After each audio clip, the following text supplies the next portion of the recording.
بیا با هم دیگه بریم ببینیم ثروت ایران چقدره، چندمه در لیست تمام کشورها و پولدارترین کشورهای جهان رو بهتون معرفی کنم. خیلی خوش اومدید به کانال خودتون، دوستتون دارم. اگه سابسکرایب نکردین حتما ساب کنید و زنگوله رو بزنید چون ربات تشخیص میده. بدون معطلی بزن بریم.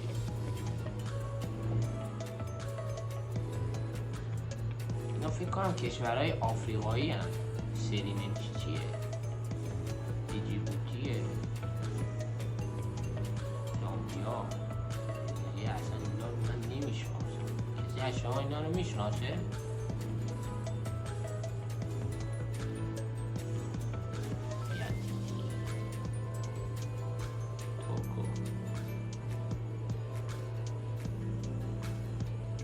بریتانیا 6 میلیون، جمهوری چاد 8 میلیارد، میلیون نیست.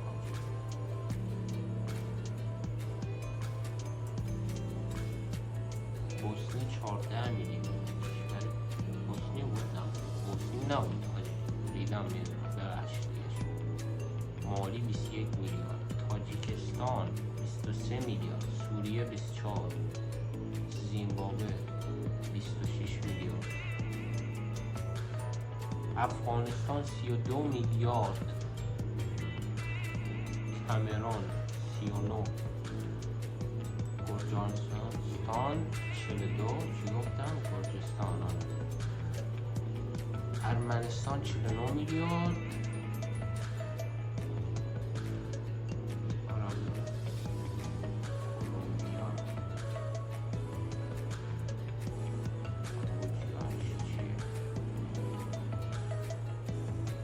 آذربایجان چقدر کم داره، سندم بیشتره. یه جوری میگی کم داره انگار تو اینو داری. اگر ندم بحرین 15 میلیارد،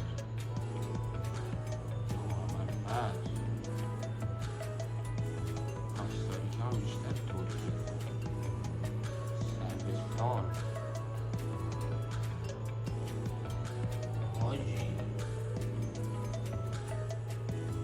آرژانتین 222 میلیارد یا 8،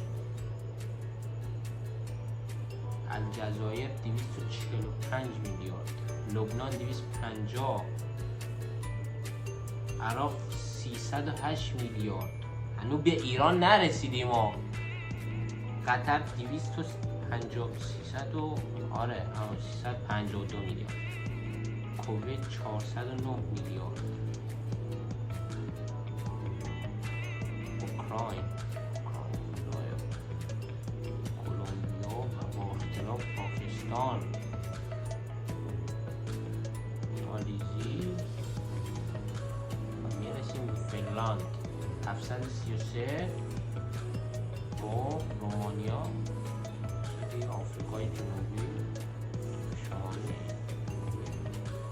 باید یک کلاس زبان برم من واسه خودم با این سوتی هایی که دارم. فیلیپین یک چی میشه؟ تریلیارد میشه؟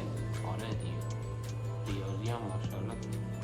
پرتغال، اسرائیل چقدر زیاد داره حاجی.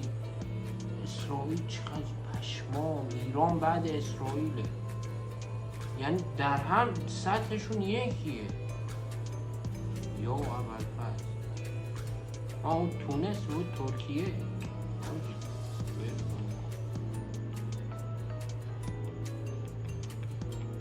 2 تریلیارد. حاجی اسرائیل اصلا تو کت من نمیره. چرا باید ما هنگ کنگ 3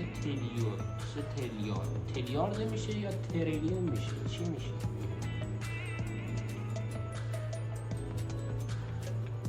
تایوان 4 تریلیارد 600، هلند 5، اسپانیا 8 تریلیارد، کره جنوبی رو ببین خدایا، استرالیا 10، کانادا 9، ایتالیا 8، هند هفتم، فرانسه ششم، انگلیس پنجم، آلمان چهارم، ژاپن سوم،